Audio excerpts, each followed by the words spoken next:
সিস্তান ও বালুচিস্তান ইরানের শুষ্ক ও দুর্গম পাহাড়ি অঞ্চল। ঠিক এই এলাকায় আচমকাই গোপন বার্তা ছড়িয়ে পড়ে। অভিযান শুরু হচ্ছে এবং এরপরই ইসলামী বিপ্লবী গার্ড বাহিনী শুরু করে এক গোপন অভিযান, যেটি রীতিমতো বজ্রপাতের মতো আঘাত হানে।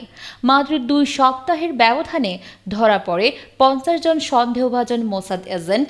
উদ্ধার করা হয় বিপুল পরিমাণ মার্কিন অস্ত্র ও গোলাবারুদ। আইআরজিসি এক বিবৃতিতে জানায়, আটককৃত ব্যক্তিরা ইরানের বিভিন্ন অবকাঠামো, শিল্পাঞ্চল ও অর্থনৈতিক কেন্দ্রগুলোতে নাশকতা ও গুপ্তচরবৃত্তি চালানোর পরিকল্পনায় যুক্ত ছিল। তারা দেশজুড়ে অস্থিরতা সৃষ্টি করতে চেয়েছিল, যার পেছনে রয়েছে সরাসরি ইসরায়েলের মদত। এই ঘটনা ঘটে 13 জুন ইসরায়েলের ইরান ভিত্তিক লক্ষ্যবস্তুতে হামলার পরে, যখন গোটা ইরান জুড়ে নিরাপত্তা বাহিনী সর্বোচ্চ সতর্ক অবস্থা জারি করে। আইআরজিসি মুখপাত্র এক বিবৃতিতে বলেন, ওরা ভেবেছিল ছায়ার আড়ালে নিরাপদ থাকবে, কিন্তু আমাদের গোয়েন্দা চোখ সেই ছায়াতেই খুঁজে পেল আগুন। এদিকে পশ্চিম ইরানের লরেস্তান প্রদেশের পলে দোক্তার শহরে পুলিশ গোয়েন্দা ইউনিট হানা দেয় একটি অস্ত্র পাচার চক্রের বিরুদ্ধে। হাইওয়েতে সন্দেহজনক গতিতে চলা 2টি গাড়ি থামাতে গেলে চালকরা পালানোর চেষ্টা করে।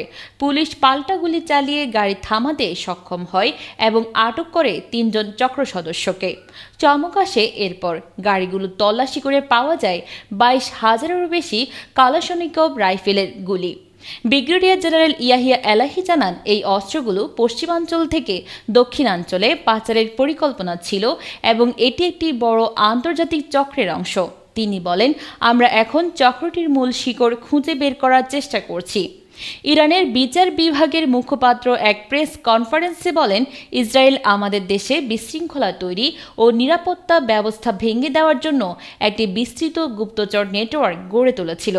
তিনি জানান, এই নেটওয়ার্কের সদস্যরা শুধু তথ্য সংগ্রহই নয়, পরিকল্পিত সন্ত্রাসী হামলা ও ধ্বংসাত্মক কর্মকাণ্ডের পরিকল্পনা করছিল। তিনি আরও জানান, দেশের প্রতিটি প্রদেশে বিশেষ বিচারিক শাখা গঠন করা হচ্ছে, যাতে এই বিশ্বাসঘাতকদের বিচার দ্রুত এবং দৃষ্টান্তমূলকভাবে সম্পন্ন করা যায়।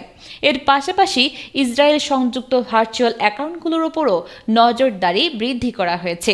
এই অভিযানের সাফল্য শুধু ইরানের গোয়েন্দা সক্ষমতা নয়, তাদের দ্রুত প্রতিক্রিয়া ও প্রতিরোধ ক্ষমতারও প্রমাণ। নিরাপত্তা বিশ্লেষকদের মতে, একসাথে 50 জন গুপ্তচর ধরা, বিপুল অস্ত্র উদ্ধার এবং একটি চক্র ভেঙে দেওয়া নিঃসন্দেহে ইরানের নিরাপত্তা ব্যবস্থার একটি বড় বিজয়।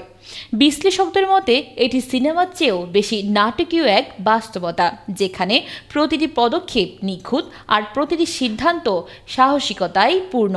ইরান স্পষ্ট করে দিয়েছে, তাদের ভূখণ্ডে কোনো ষড়যন্ত্রকারীর ঠাঁই নেই।